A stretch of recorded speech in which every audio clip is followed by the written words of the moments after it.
الحمد لله نحمده ونستعينه ونستغفره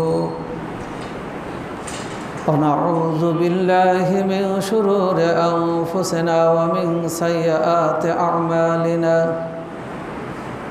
من يهد الله فلا مضل له ومن يضلله فلا هادي له ونشهد أن لا إله إلا الله وحده لا شريك له ونشهد أن محمدًا عبده ورسوله الذي أرسله بالحق بشيرا ونذيرا وداعيا إلى الله بإذنه وسراجا منيرا فقد قال الله تعالى في كلامه المجيد والفرقانه الحميد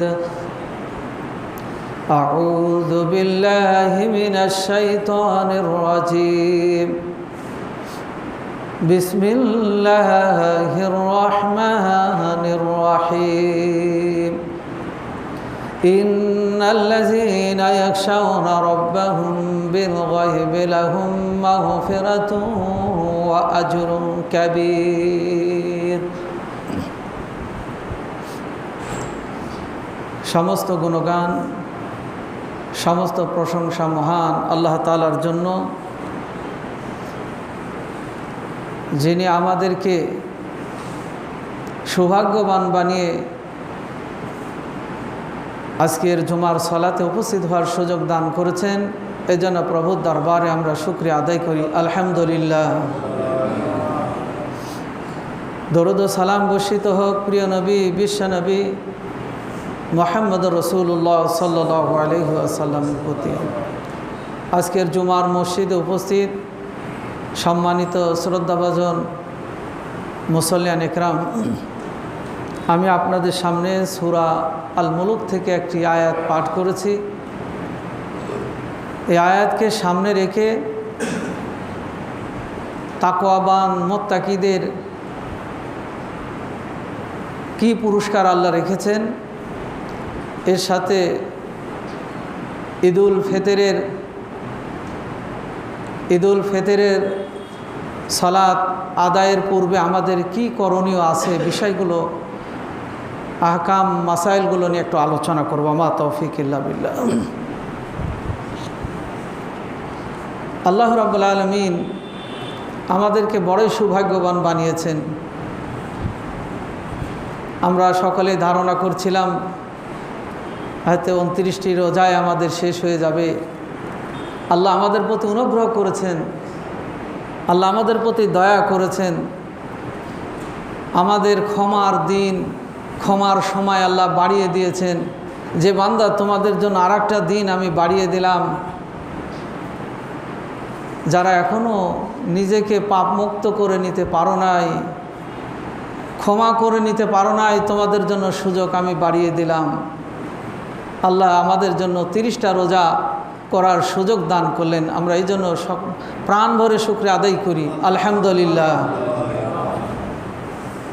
রমজান মাস নেকি অর্জনের মাস, ক্ষমার মাস, নাজাতের মাস, মুক্তির মাস। যে যত পরিশ্রম করেছি তার আমলনামায় তত বেশি ভালো কাজ আমলনামা আমরা নেকি দিয়ে পরিপূর্ণ করতে পেরেছি। এই জন্য ঝড়ের দিন যদি আমরা বেশি চেষ্টা করি, বাগানে যাই, কষ্ট করি, তিনি অনেক আম পান, তার বস্তা আম দিয়ে পরিপূর্ণ করতে পারেন। আর যে অলসতা করে বাড়িতে অবস্থান করি, তার বস্তাও ভরবে না, তার বাড়িতে আমও আসবে না। আল্লাহ রাব্বুল আলামিন আমাদের সুযোগ করে দিয়েছেন, আমরা সাধ্যমাফিক ভালো কাজ, দান, সদকা, সিয়াম, কিয়ামুল লাইল আমরা পালন করেছি। আল্লাহ যেন আমাদের এই ভালো কাজ এই ভালো কাজের প্রচেষ্টা যেন আল্লাহ তাআলা কবুল করে আমাদের আমলের পাল্লা যেন ভারী করে দেন, আল্লাহুম্মা আমিন। মোহতারাম হাজরিন, গোটা মাস মাহে রমজান আল্লাহ আমাকে আপনাকে প্রশিক্ষণ দিলেন তাকওয়া মুত্তাকি হওয়ার। গোটা একটি মাস প্রশিক্ষণ দিলেন কিভাবে আমি বাকি 11টি মাস চলব, এই প্রশিক্ষণটা আমাকে আপনাকে দিলেন। এই মাসে আমরা মিথ্যা বর্জন করেছি, এই মাসে আমরা পাপ অন্যায় পরিহার করেছি, এই মাসে আমরা অসহায়ের পাশে দাঁড়িয়েছি, এই মাসে আমরা না খেয়ে মহান আল্লাহ তাআলার সন্তুষ্টির জন্য সিয়াম পালন করেছি, কষ্ট করে রাত জেগে তারাবির সালাত আদায় করেছি। এই মাসে আমরা আমাদের অধীনস্থদের প্রতি আমরা তাদের কাজের বোঝা হালকা করে দিয়েছি। এই সবগুলোই, এই শিক্ষা সবগুলোই আমাকে আপনাকে আল্লাহ শিক্ষা দিচ্ছেন যে তুমি এইভাবে বাকি 11টি মাস তোমার জীবন পরিচালনা করবে, এইভাবে তুমি তাকওয়া অর্জন করবে, আল্লাহর ভয় নিয়ে তুমি এই কাজগুলো করবে। আল্লাহ রাব্বুল আলামিন যারা এই কাজগুলো করতে সক্ষম হয়েছি আল্লাহ তাদের ব্যাপারে পবিত্র কোরআনে বলছেন, ইন্নাল্লাযীনা ইয়াখশাউনা রাব্বাহুম বিল গায়ব, নিশ্চয় যারা তার রবকে, তার প্রতিপালককে না দেখে ভয় করে, লাহুম মাগফিরাতুন ওয়া আজরুন কাবীর, যারা আল্লাহকে ভয় করেছি, মুত্তাকি হতে পেরেছি, তাকওয়া অর্জন করেছি, আল্লাহ বলছেন লাহুম মাগফিরাতুন ওয়া আজরুন কাবীর, তাদের জন্য আল্লাহ ক্ষমা ঘোষণা করেছেন ও আজরুন কাবীর, বড় পুরস্কারের ব্যবস্থা আল্লাহ রেখে দিয়েছেন। অন্য আয়াতে আল্লাহ বলছেন ইন্না আকরামাকুম ইনদাল্লাহি আতকাকুম, আল্লাহর নিকটে সবচেয়ে সম্মানিত ওই ব্যক্তি যিনি অধিক তাকওয়া অর্জন করেছি, যিনি অধিক তাকওয়াবান। তাহলে আমরা গোটা মাস সিয়াম পালন করলাম, ভালো কাজ করলাম, আল্লাহ সেই আয়াতের মধ্যে শেষে যা বলছেন লাআল্লাকুম তাত্তাকুন, যাতে করে তোমরা মুত্তাকি হতে পারো, খোদাভীতি অর্জন করতে পারো। আর খোদাভীতিদের পুরস্কার আল্লাহ বলছেন তাদের জন্য ক্ষমা এবং মহা পুরস্কারের ব্যবস্থা আমি আল্লাহ রেখে দিয়েছি। আর আল্লাহর এই বান্দাদের মধ্যে, আল্লাহর এই সৃষ্টির সেরা মানুষদের মধ্যে আল্লাহ বলছেন যারা তাকওয়া অর্জন করতে পারলো তারা আমার কাছে অধিক সম্মানিত, আমার কাছে তাদের অনেক মর্যাদা রয়েছে। আল্লাহ রাব্বুল আলামিন অন্য আয়াতে বলছেন ইয়া আইয়ুহাল্লাযীনা আমানুত্তাকুল্লাহ, হে ঈমানদারগণ তোমরা আল্লাহকে ভয় করো, হাক্কা তুকাতিহি, ভয় করার মতো ভয়। উঠতে বসতে চলতে ফিরতে, চাকরি ব্যবসা কৃষি সর্বক্ষেত্রে তাকওয়া আমি অর্জন করতে পেরেছি। আল্লাহ বলছেন ওই তাকওয়াটা তাকওয়ার মতোই অর্জন করো। তাহলে কি হবে? একজন ব্যবসায়ী তিনি ব্যবসায় কম দিবেন না, জিনিসে ভেজাল দিবেন না। যিনি একজন চাকরিজীবী তার দায়িত্বর ব্যাপারে অবহেলা করবেন না। সকলে এ ব্যাপারে সজাগ হয়ে যাবে যে আমি যেটাই করছি আমার রব দেখছেন, আমার রব এগুলো পর্যবেক্ষণ করছেন, এর জন্য আমাকে হিসাব দিতে হবে, এই জন্য আমাকে কিয়ামতের দিন পরকালে আমাকে জবাবদিহি করতে হবে। হে ঈমানদারগণ তোমরা আল্লাহকে ভয় করো, ভয় করার মতো, যেই ভয় করলে, যেই তাকওয়া অর্জন করলে আসলে তুমি সফল হবে, যেই তাকওয়ার মাধ্যমে তুমি বিজয় লাভ করবে, সম্মানিত হবে, এমন তাকওয়া অর্জন করো। ওয়ালা তামুতুন্না ইল্লা ওয়া আনতুম মুসলিমুন, আর তোমরা মুসলমান না হয়ে মৃত্যুবরণ করো না, মুসলমান না হয়ে তোমরা মৃত্যুর হাতে ধরা দিও না। অপর আয়াতে বলছেন ওয়া ইউতিউল্লাহা ওয়া রাসূলাহু, যে ব্যক্তি আল্লাহ এবং রসুলের অনুগত করলো, ওয়া ইয়াখশাল্লাহ, এবং আল্লাহকে ভয় করলো, আল্লাহ এবং তার রসুলের অনুগত করলো, আল্লাহ এবং তার রসুলকে মেনে চললো, ওয়া ইয়াখশাল্লাহ, আল্লাহকে ভয় করলো, ওয়া ইয়াত্তাকিহি, আল্লাহ যা নিষেধ করেছেন তা থেকে বিরত থাকলো, আল্লাহ যা নির্দেশ দিয়েছেন সেগুলো পালন করলো জীবনে, পাপ থেকে অন্যায় থেকে ওয়া ইয়াত্তাকিহি, সে বিরত থাকলো, দূরে থাকলো। আল্লাহ বলছেন ফাউলাইকা হুমুল ফাইজুন, এমন মুত্তাকিরা, ফাউলাইকা হুমুল ফাইজুন, তারা সফলতা লাভ করবে। বলুন সুবহানাল্লাহ। মুহতারাম হাজিরিন, আল্লাহ রাব্বুল আলামিন অন্য আয়াতে বলছেন ইন্নাল্লাহা ইউহিব্বুল মুত্তাকিন, নিশ্চয় আল্লাহ তাআলা মুত্তাকিদেরকে ভালোবাসেন, খোদাভীতি অর্জনকারীকে আল্লাহ তাআলা ভালোবাসেন। তাহলে প্রত্যেকটা আয়াত থেকে আমি আপনি শিক্ষা পেলাম যে একটি মাস মুত্তাকি হওয়ার জন্য, একটি মাস আমাকে আল্লাহ যে প্রশিক্ষণ দিলেন তাকওয়াবান হওয়ার জন্য, এই তাকওয়াবান মুত্তাকির জন্য আল্লাহ তাআলা পুরস্কার বিভিন্ন আয়াতে বিভিন্নভাবে ঘোষণা করেছেন। আল্লাহ তাদেরকে ভালোবাসেন, আল্লাহর কাছে অধিক তার মর্যাদা রয়েছে, আল্লাহ রাব্বুল আলামিন তাদেরকে ক্ষমা করে দিবেন এবং বড় পুরস্কারের ব্যবস্থা রেখেছেন।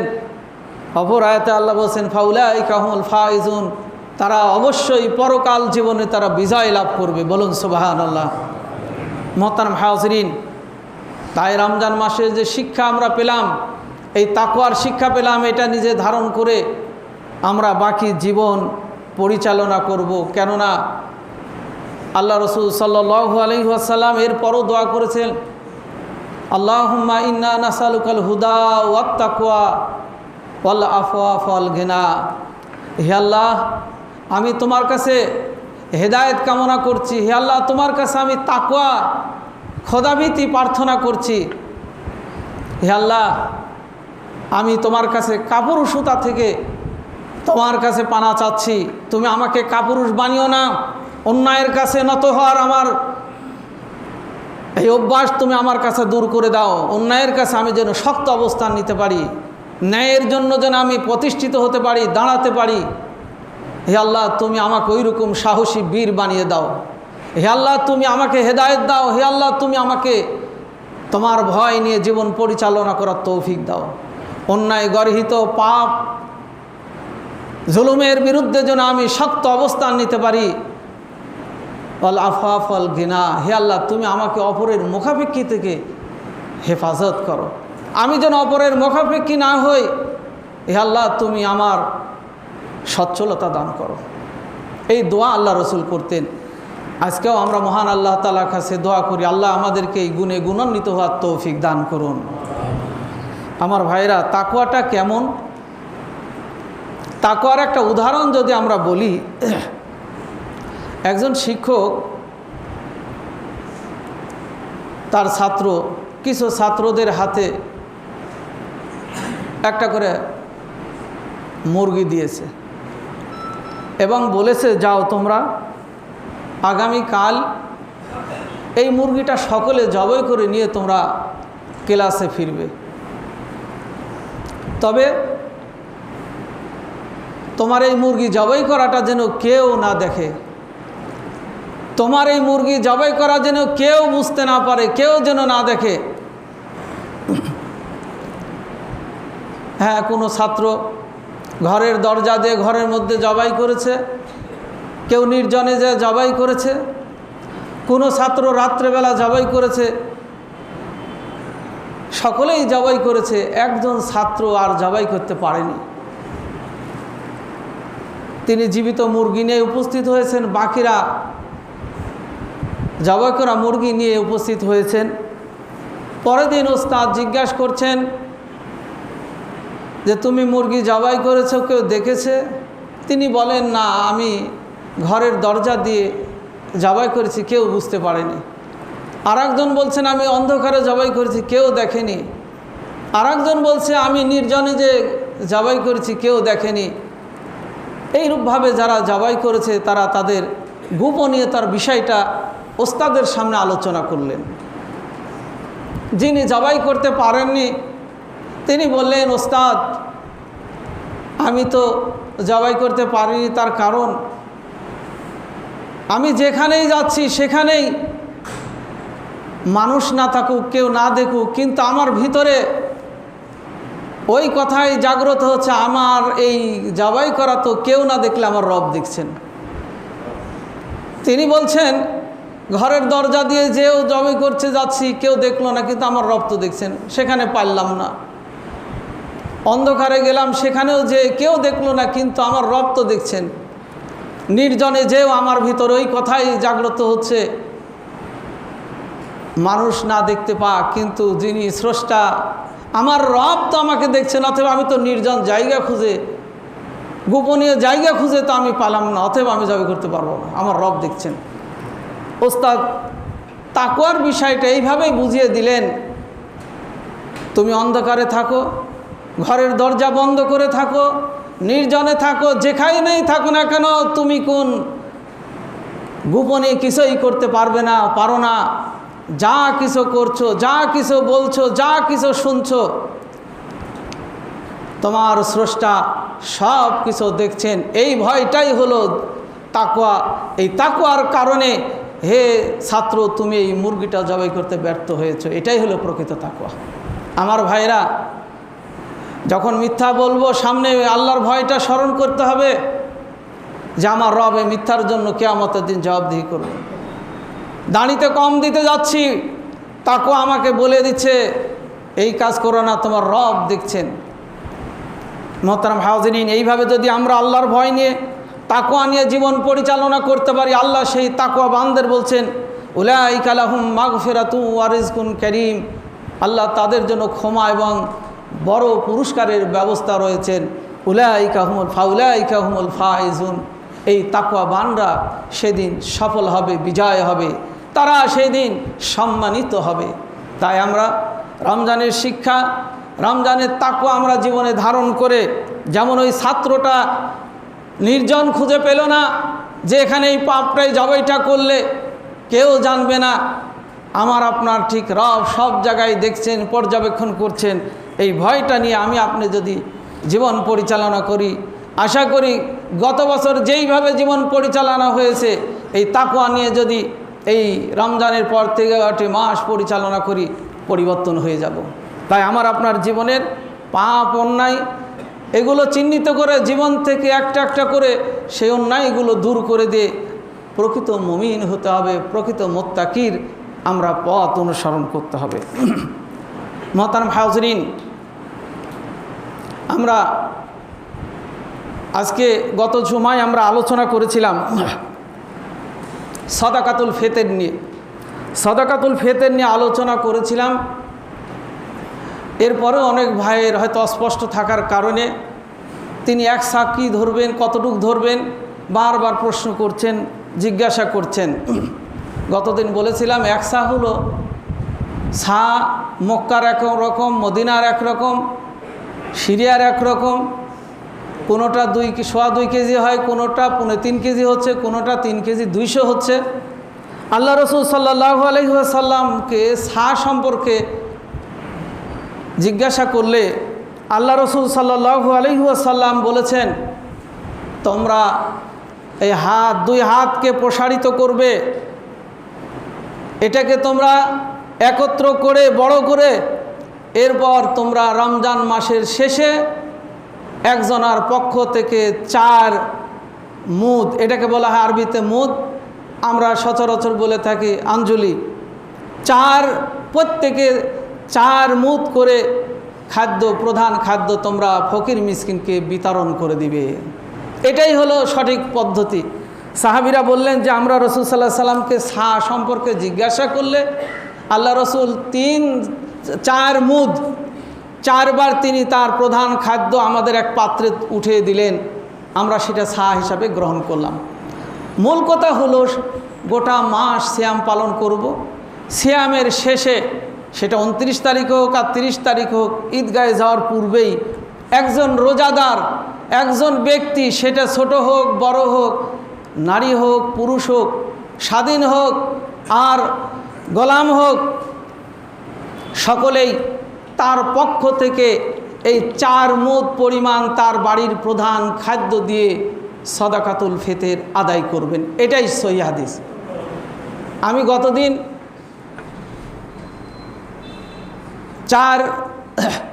4 মুদ দোকানে যে চাল ওজন করলাম, কতটুক হয়? আমার হাতে যেটা হলো 2 কেজি 300 গ্রাম হলো। আমার হাতে 2 কেজি 300 গ্রাম হলো। কারো হাত বড় হলে হয়তো 2.5 কেজি হতে পারে, বা কারো হাত এর চেয়ে ছোটো হলে 2 কেজি বা তার আশপাশে হতে পারে। সঠিক হলে আপনি সাদাকাতুল ফিতর আদায় করবেন, আপনি আপনার হাত দিয়ে 4 মুদ আপনি খাদ্য উঠিয়ে সেটা দান করে দিবেন, এটাই যথেষ্ট। মদিনার চা একরকম, মক্কার চা একরকম, সিরিয়ার চা একরকম, এই নিয়ে এত ইখতিলাফের মধ্যে না যে রসুল যেটা সঠিক পদ্ধতি জানিয়ে দিলেন, আপনি একটা রোজাদার রমজান মাসের শেষে আপনি ঈদগাহে যাওয়ার পূর্বে 4 মুদ আপনি খাদ্য আপনি গরিব মিসকিনদের মাঝে বন্টন করে দিবেন। এই বন্টনটা কি কাজ করবে? আব্দুল্লাহ ইবনে মাসউদ বলেছেন, জাকাতুল ফিতরে তুহরাতুল লিস-সাইমি মিনাল লাগwi ওয়ার রাফাসি ওয়া তু'মাতুল লিল মাসাকিন মান আদ্দাহা ক্বাবলা সালাতি ফাহিয়া সাদাকাতুম মাকবুলাতুন ওয়া মান আদ্দাহা বা'দা সালাতি ফাহিয়া সাদাকাতুম মিন সাদাকাতিন। আল্লাহ রাসূল বলেন, সাদাকাতুল ফিতর একজন রোজাদারকে রোজা পালন করতে যে ত্রুটি বিচ্যুতিগুলো ঘটে গেছে,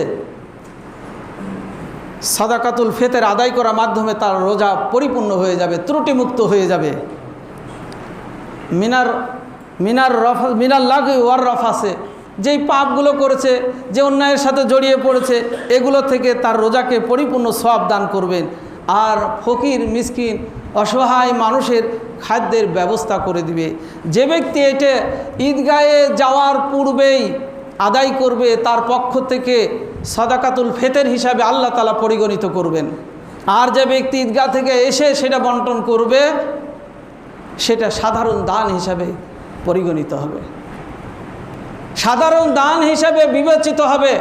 তাই আজকে 30 তারিখ আমরা যারা এখনও সাদাকাতুল ফিতর আদায় করি নাই বা বন্টন করি নাই, আমরা যে আদায় করব সেটা আমার বাড়িতে যদি আজকেও, এমনকি আগামীকাল ঈদগাহে যাওয়ার পূর্বেই যদি কোনো শিশু জন্মগ্রহণ করে, তার পক্ষ থেকেও একসা পরিমাণ আমার আপনার প্রধান খাদ্য, সেটা চাল হোক, আটা হোক, কিশমিশ হোক, খেজুর হোক, আপনার বাড়ির যেটা প্রধান খাদ্য সেই খাদ্য দিয়ে আদায় করতে হবে। কেননা আল্লাহ রসুলের সাহাবী বলছেন, কুন্না নুখরিজু ফি আহাদে রসুলিল্লাহি সাল্লাল্লাহু আলাইহি ওয়াসাল্লাম জাকাতুল ফিতরি সাআম মিন তুআমিন, আমরা রসুলের যুগে একসা খাদ্য দিয়ে আমরা সাদাকাতুল ফিতর আদায় করেছি। ক্বালা সাঈদ ওয়া কানা তুআমুনা আশ-শাঈর ওয়াজ-জাবিবু ওয়াল আকিতু ওয়াত তামার। আমাদের যুগে 3 রকম খাদ্য ছিল বিভিন্ন এলাকায়। কোন এলাকার মানুষ জব খেত, আটা। আমাদের কারো কারো খাদ্য ছিল কিশমিশ, কাদেরও খাদ্য ছিল পনির, কারো খাদ্য ছিল খেজুর। যেই খাদ্য তাদের প্রধান, তারা সেই খাদ্যের একসা পরিমাণ খাদ্য দিয়ে সাদাকাতুল ফিতর আদায় করেছেন। মুহতারাম হাজরিন, এই জন্য আমাদের কোনো জায়গা থেকে ঘোষণা হবে কত টাকা সেটা দিব, সেটা নয়।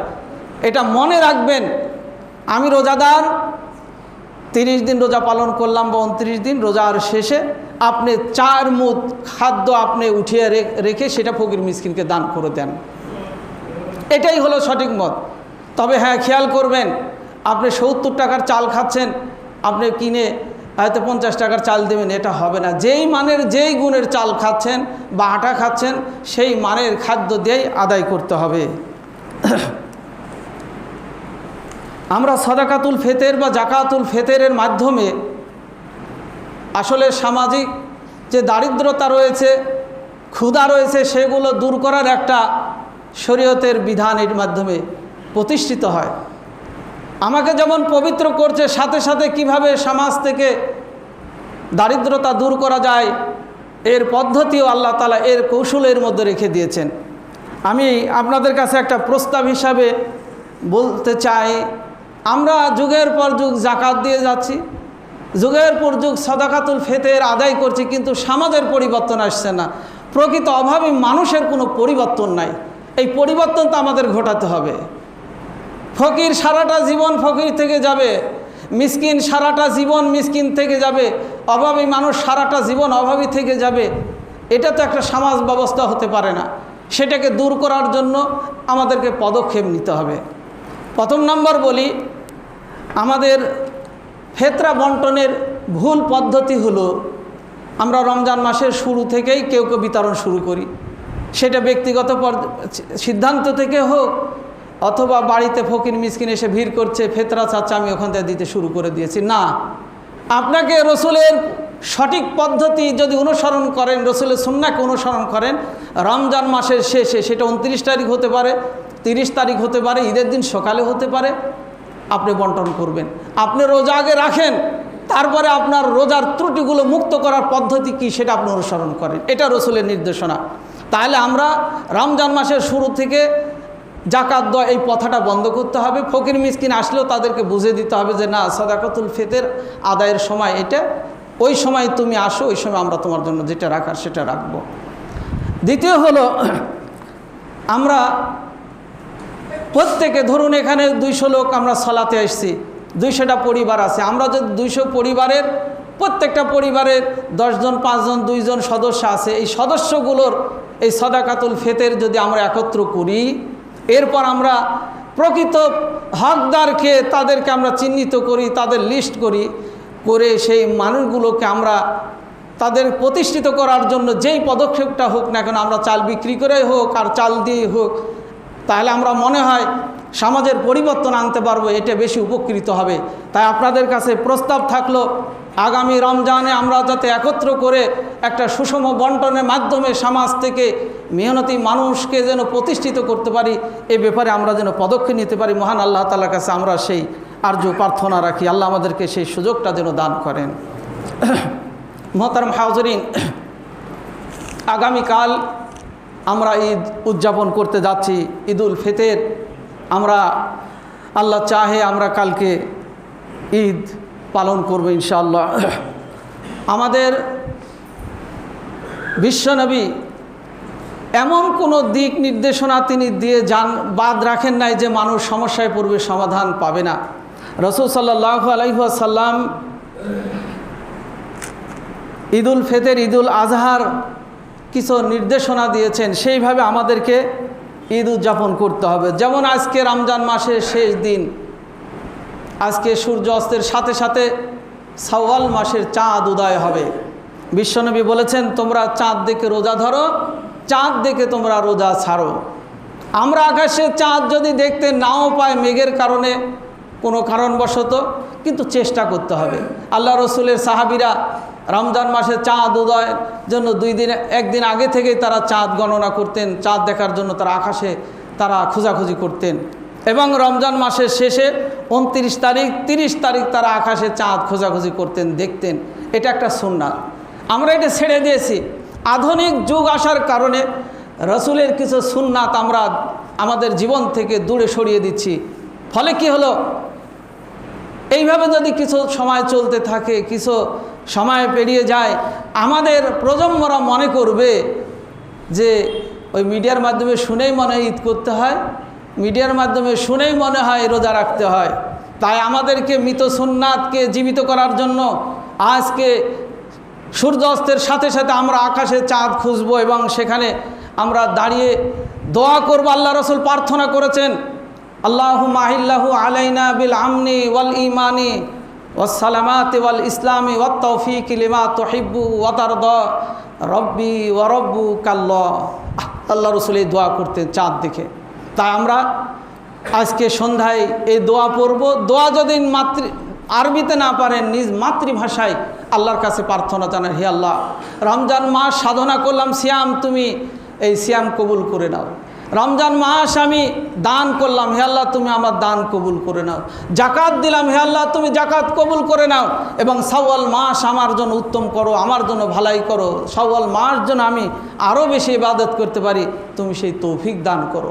এই দোয়াটা পড়বো। এবং তখন থেকেই আল্লাহ রসুল সাল্লাল্লাহু আলাইহি ওয়াসাল্লাম শাওয়াল মাসের চাঁদ দেখার পর থেকে তিনি তাকবীর পড়তেন, আল্লাহু আকবার, আল্লাহু আকবার, লা ইলাহা ইল্লাল্লাহ, আল্লাহু আকবার, আল্লাহু আকবার, ওয়ালিল্লাহিল হামদ। আল্লাহ মহান, আল্লাহ মহান, লা ইলাহা ইল্লাল্লাহ, আল্লাহ ব্যতীত কোনো ইলাহ নেই, আল্লাহু আকবার, আল্লাহু আকবার, আল্লাহ মহান, আল্লাহ মহান, ওয়ালিল্লাহিল হামদ, সমস্ত প্রশংসা মহান আল্লাহ তাআলার জন্য। এই তাকবীরগুলো আমরা চাঁদ উদয়ের পর থেকে ঈদগাহে যাওয়া আসা পর্যন্ত আমরা বেশি বেশি এই তাকবীরগুলো পড়ব। আল্লাহ রসুল সাল্লাল্লাহু আলাইহি ওয়াসাল্লাম এই তাকবীরগুলো পড়েছেন, এর উপর আমরা আমল করা ধরি। একটা মৃত সুন্নতের আমল যদি করা হয়, আল্লাহ রসুল বলছেন একটা শহীদের মর্যাদা আল্লাহ তার আমল নামে লিখে দিবেন। আমরা রসুলের মৃত সুন্নাতগুলোকে, যেই সুন্নাতগুলো সমাজে আমল হয় না, দিন দিন বিলীন হয়ে যাচ্ছে, এই সুন্নাতগুলোকে আমরা জীবিত করি, এই সুন্নাতের উপর আমল করা আমরা শুরু করি। এরপর রসুল সাল্লাল্লাহু আলাইহি ওয়াসাল্লাম সকাল হলে ফজরের সালাতের পর তিনি বাড়িতে ফিরে যেতেন, যে তিনি গোসল করতেন। ঈদের দিন সকালবেলা গোসল করা সুন্নাত, সুন্নাতে মুআক্কাদা, গুরুত্বপূর্ণ সুন্নাত। তাই কারো অসুবিধা না থাকলে ঈদের দিন সকালবেলা রসুল সাল্লাল্লাহু আলাইহি ওয়াসাল্লাম গোসল করার ব্যাপারে নির্দেশনা দিয়েছেন। এরপর রসুল বলেছেন, তোমাদের সাধ্য মাফিক কারো নতুন জামা থাকলে নতুন জামা, না পারলে যেটা আছে ওর মধ্যে যেটা ভালো। ঈদ তো মুসলমানের আনন্দের দিন, খুশির দিন, যাতে ভালো একটু পোশাক নতুন পারুক, আর না পারলে যেগুলো আছে তার মধ্যে যেটা ভালো আল্লাহ রসুল পরে একটু আতর লাগাতেন। রসুল সাল্লাল্লাহু আলাইহি ওয়াসাল্লাম বলছেন যে তোমরা যদি আতরের ব্যবস্থা করতে নাও পারো, তাহলে একটু পানি আঙ্গুলে লাগিয়ে তুমি তোমার শরীরে লাগাও, আল্লাহ তোমাকে আতর ব্যবহারের সুন্নাতের উপর আমল আল্লাহ সওয়াব দান করবেন। বলুন সুবহানাল্লাহ। মোহতারাম হাজিরিন, তাহলে গোসল করব, আমাদের সাধ্যমাফিক ভালো পোশাকটা পরে একটু শরীরে আতর লাগিয়ে, আল্লাহ রসুল বলেছেন তোমরা তাকবীর পড়তে পড়তে এক রাস্তা দিয়ে ঈদগাহে চলে যাবে। তাকবীর পড়তে পড়তে এক রাস্তা দিয়ে রসুল সাল্লাল্লাহু আলাইহি ওয়াসাল্লাম ঈদুল ফিতরে তিনি ঈদগাহে বের হওয়ার সময় 3টা বেজুর খেজুর খেতেন। রসুল সাল্লাল্লাহু আলাইহি ওয়াসাল্লাম খেজুর খেয়ে তিনি ঈদগাহে বের হতেন। যদি খেজুরের ব্যবস্থা না থাকে একটু কিছু মুখে দিয়ে আপনি বের হবেন। আর ঈদুল আজহার দিন রসুল না খেয়ে ঈদগাহে যেতেন। তাহলে আমরাও খেজুর অথবা খেজুর না পেলে একটু কিছু খেয়ে আমরা এক রাস্তা দিয়ে তাকবীর পড়তে পড়তে ঈদগাহে যাব, অপর রাস্তা দিয়ে আবার বাড়িতে ফিরব। এটা হলো সুন্নাত। তাই কোন রাস্তা দিয়ে যাবেন, কোন রাস্তা দিয়ে ফিরবেন, এটা আপনাকে চিহ্নিত করে সেইভাবে সেই রাস্তাগুলো অনুসরণ করতে হবে। কেননা রসুল সাল্লাল্লাহু আলাইহি ওয়াসাল্লাম এটা গুরুত্বপূর্ণ একটি সুন্নাত, আমরা এই সুন্নাতের উপর আমল করব। রসুল সাল্লাল্লাহু আলাইহি ওয়াসাল্লাম ঈদের সালাত আকাশ মেঘলা থাকলে, আকাশে গোলযোগ থাকলে মসজিদে সালাত আদায় করেছেন, অথবা কোনো এলাকায় যদি খোলা ময়দানে সালাত আদায়ের সুযোগ না থাকে তখন পড়ার অনুমতি আছে। যদি পাশে কোনো জায়গা পাওয়া যায়, খোলা মাঠ থাকে, রসুল সাল্লাল্লাহু আলাইহি ওয়াসাল্লাম ঈদের সালাত খোলা ময়দানে পড়ার ব্যাপারে নির্দেশনা দিয়েছেন। এটা সুন্নাত। আমরা মহান আল্লাহ তাআলা শুকরিয়া জানাই এবং ওই ভাইদেরকে যারা এইবার যে যুবক ভাইরা এবং আপনাদের সার্বিক সহযোগিতায় এইবার রেডিও সেন্টার মাঠের পূর্ব দিকে ঈদের সালাত আদায়ের জন্য ব্যবস্থা করছেন, সার্বিক চেষ্টা চালিয়ে যাচ্ছেন। ইনশাল্লাহ আগামীকাল আকাশের যদি গোলযোগ না থাকে সেখানে হবে।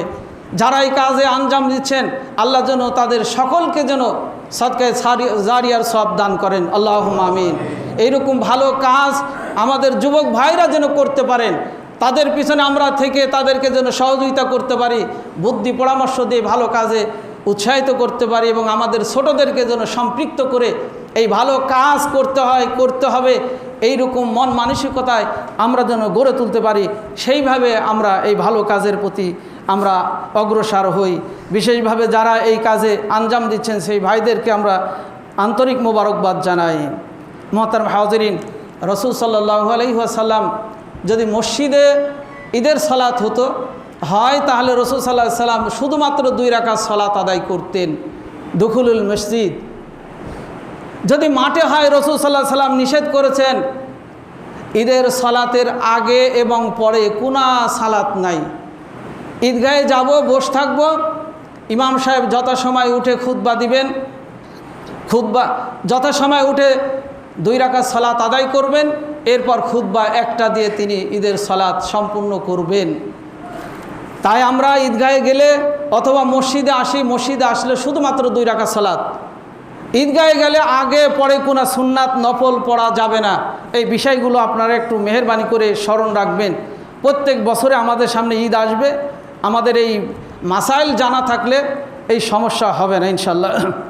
মোহতারাম হাজিরিন, এবং রসুল সাল্লাল্লাহু আলাইহি ওয়াসাল্লাম ঈদগাহে সালাত আদায় করতেন, কোনো মেম্বার ছিল না। আল্লাহ রসুল মাটিতে দাঁড়িয়ে লাঠি হাতে নিয়ে রসুল সাল্লাল্লাহু আলাইহি ওয়াসাল্লাম 2 রাকাত সুন্নাতে মুআক্কাদা সালাত আদায় করেছেন। এই সালাতের জন্য কোনো একামত নাই, কোনো আজান নেই। ঈদের সালাতের কোনো একামত নাই, আজান নাই। রসুল সাল্লাল্লাহু আলাইহি ওয়াসাল্লাম মুসাল্লায় দাঁড়িয়ে তিনি 2 রাকাত সালাত আদায় করেছেন, এরপর খুতবা দিয়েছেন লাঠি হাতে নিয়ে, একটি খুতবা দিয়েছেন, এটাই সহিহ।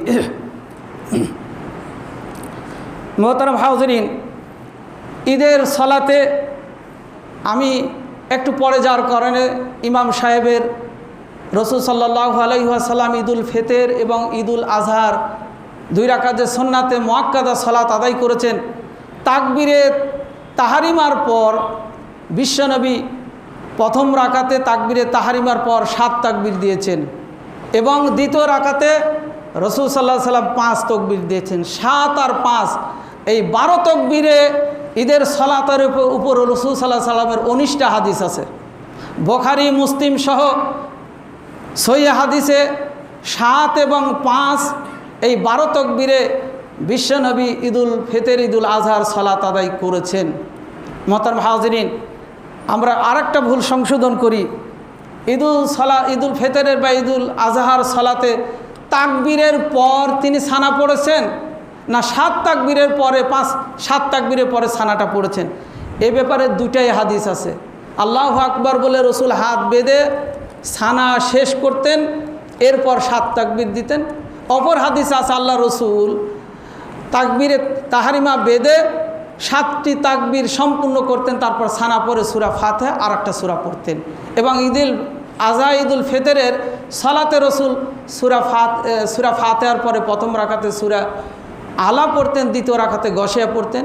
অপর হাদিসে আছে সূরা কমার পড়তেন এবং সূরা কাহাফ পড়তেন। তবে আমরা যেটাই করি না কেন, রসুলের ফেলি আমল, যে আমলটা রসুল নিজে করে দেখিয়ে গেছেন সেটা হলো ফেলি, হাদিসে ফেলি বলা হয়। এইরকম হাদিস প্রায় 19টার মতো আছে 7 এবং 5 তাকবীর আদায়ের ব্যাপারে। মোহতারাম হাজিরিন, তাই আমরা রসুলের যেটা সহি আমল সেটা আমল করার জন্য আমরা চেষ্টা করব। আল্লাহ যেন আমাদের সেই তৌফিক দান করেন। আর সানাটা আমাদের তাকবীরের তাহারিমার পরেও পড়তে পারেন এবং কেরাতের পূর্বে পড়তে পারেন, 2টাই সহি। এখন ঈদুল ফিতরের ইমাম সাহেব নামাজ শুরু করে দিয়েছেন, 7 তাকবীর হোক আর 3 তাকবীরই আপনি 6 তাকবীর পড়তে গেছেন, যেটাই হোক না কেন, ধরুন আপনার যে উপস্থিত হতে হতে 7-এর মধ্যে 2 তাকবীর চলে গেছে, অথবা 3 তাকবীর চলে গেছে, অথবা 7 তাকবীর পেরিয়ে গেছে, আপনি কি করবেন? ঈদের তাকবীর যদি আপনার ছাড়া পড়ে যায়, আপনি রাকাতে শামিল হতে পারেন, আপনার ওই তাকবীরের আর দেওয়ার প্রয়োজন নেই। ইমামকে অনুসরণ যেই জায়গায় পেয়েছে ওখান থেকে আপনি কাজ সম্পন্ন করলেই শেষ হয়ে যাবে। ধরুন আপনি তাকবীর শেষ হয়ে গেছে, ইমাম সাহেব সূরা ফাতিহা পড়ছেন, আপনি ওখানে যা শামিল হলেন, ওখান থেকে আপনার বাকি কাজগুলো ইমামকে অনুসরণ করতে হবে। একটু মেহেরবানি করে খেয়াল রাখবেন।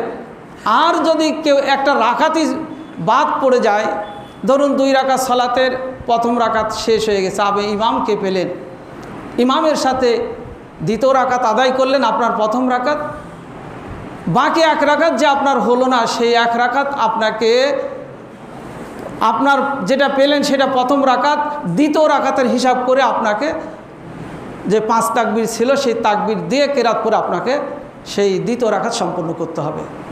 তাহলে কিছু তাকবীর বাদ পড়ে গেলে এর জন্য আপনাকে সুসেজদা দিতে হবে না, পরে আপনার কাজা উঠে নিতে হবে না। রাকাত যদি ছুটে যায় তাহলে আপনাকে ওই রাকাতটা পরিপূর্ণ করতে হবে। জামাতের দ্বিতীয় রাকাত আপনার প্রথম রাকাত হিসাব করে আপনার দ্বিতীয় রাকাতের যেই কাজ যেইভাবে করতে হয় ঠিক সেইভাবে করে আপনাকে শেষ করতে হবে। মোহতারাম হাজিরিন, কেউ যদি 2 রাকাতই মিস করে দেন, আপনি যা দেখলেন যে নামাজ শেষ হয়ে গেছে, তিনি শুধুমাত্র 2 রাকাত সুন্নাত আদায় করে নেবেন, তার তাকবীরও দিতে হবে না, সুন্নাত সালাত আদায় করে নেবেন। তবে হ্যাঁ, সেটা যদি একের অধিক ব্যক্তি থাকেন তারা চাইলে জামাত করতে পারেন। রাসূল সাল্লাল্লাহু আলাইহি ওয়াসাল্লাম আরও বলে দিয়েছেন যে তোমরা যদি ঈদের দিন জুমার দিন হয়ে থাকে, ঈদের সালাতের পর জুমার সালাত, এক্ষেত্রে বিধানটা জেনে থাকতে হবে। এই নিয়ে দেখলাম যে মাতামাতি চলছে। গতকাল যদি ঈদ হতো তাহলে এই ফতোয়াটা দরকার হতো। ঈদের দিন যদি ঈদের জুমার দিন হয়ে থাকে, ঈদের সালাতের পর জুমার সালাত আপনার আমার জন্য আবশ্যকীয় না। কেউ যদি পড়ে আদায় করে নুরুন আলা নূর, ভালো। কেউ যদি সেই জায়গায় জুমা না পড়ে জহুর পড়ে, তার জন্য সেটাও যথেষ্ট। মেহরবানি করে বিষয়টা খেয়াল রাখবেন। এই নিয়ে এক বক্তাকে, এক হুজুরকে একবারে অস্থির করে তুলেছেন। তিনি সঠিক ফতোয়া দেওয়ার কারণে ওনাকে অনেক কিছু বলছেন দেখছি। ঈদের দিনে জুমার সালাত মুসল্লিদের জন্য এটা আবশ্যক নয়। চাইলে তিনি জুমার সালাত আদায় করবেন, না হলে জহুর সালাত আদায় করবেন। মোহতারাম হাজিরিন, আমরা ঈদের দিন আমরা একে অপরের সাথে কোলাকুলি করি। ঈদের দিন আমরা একে অপরের সাথে কি বলে দোয়া করেছেন, আল্লাহ রসুল কি পদ্ধতি দিয়েছেন। সঠিক পদ্ধতি হলো রসুল সাল্লাল্লাহু আলাইহি ওয়াসাল্লাম ঈদগাহে যেয়ে তিনি নামাজ সম্পূর্ণ করতেন বা আগে পরে তিনি কোলাকুলির, এটা রসুলের কোনো সুন্নাত পদ্ধতি নয়। বরং এমন একজন ব্যক্তি অনেক দিন থেকে দেখা নাই, বিদেশে আছে বা অনেক দিন থেকে দূরে আছে, দেখা নাই, আসলে তার সাথে তিনি তার এক সাইড মিলাতেন, মুআনাকা করতেন। ঈদের দিন রসুল সাল্লাল্লাহু আলাইহি ওয়াসাল্লাম যেটা বলেছেন, ক্বালা নবী সাল্লাল্লাহু আলাইহি ওয়াসাল্লাম ইজা ইত্তাকু ইয়াউমাল ঈদ তাকুলু বাযুহুম লিবাযিন তাকাব্বালাল্লাহু মিন্না ওয়া মিনকা। আল্লাহ রসুল বলেছেন, তোমরা একে অপরের সাথে দেখা হলে বলো তাকাব্বালাল্লাহু মিন্না ওয়া মিনকা। হে আল্লাহ, তুমি আমার ভাইয়ের এবং আমাদের উভয়ের তুমি ভালো আমলগুলো কবুল করে নাও। সারা মাস রোজা পালন করেছেন, সিয়াম পালন করেছেন, এক ভাই আরেক ভাই ঈদের মাঠে দেখা হয়েছে, তাকাব্বালাল্লাহু মিন্না ওয়া মিনকা, আমার এবং তোমার, আমাদের এবং তোমার ভালো আমলগুলো আল্লাহ কবুল করে নিন। এই দোয়াটা করেছেন। তাই আমরা ঈদের ময়দানে একে অপরের সাথে সালামের পর আগে পরে আমরা তাকাব্বালাল্লাহু মিন্না ওয়া মিনকা এই দোয়াটাই আমরা পড়ব। রসুল সাল্লাল্লাহু আলাইহি ওয়াসাল্লামের সুন্নাত পদ্ধতি। এরপর রসুল সাল্লাল্লাহু আলাইহি ওয়াসাল্লাম রমজান মাস শেষ করে শাওয়াল মাসে 6টি রোজা পালন করতেন। একটা রোজা পালন করলে 2 মাস সিয়াম পালন করার সওয়াব আল্লাহ তাআলা আমল লিখে দেন। তাই আমরা এই শাওয়াল মাসে আমরা এই 6টি রোজা রাখবো। আল্লাহ রসুল বলছেন, যে ব্যক্তি রমজানের সিয়াম পালন করলো, এরপর শাওয়ালের 6টি রোজা পালন করলো, আল্লাহ তাআলা গোটা বছর সিয়াম পালন করার সওয়াব তার আমলনামায় লিখে দেন। বলুন সুবহানাল্লাহ।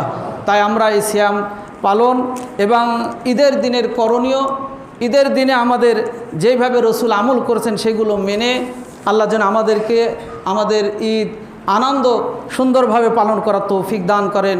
মহান আল্লাহ তাআলার কাছে সে আর্য প্রার্থনা রেখে এই খুতবা শেষ করছি। বারাকাল্লাহু লাকুম ফিল কুরআনিল আযীম। আলহামদুলিল্লাহ আলহামদুলিল্লাহ ওয়া কাফা ওয়া সালামুন আলা ইবাদিহিল্লাযীনা ইসতাফা।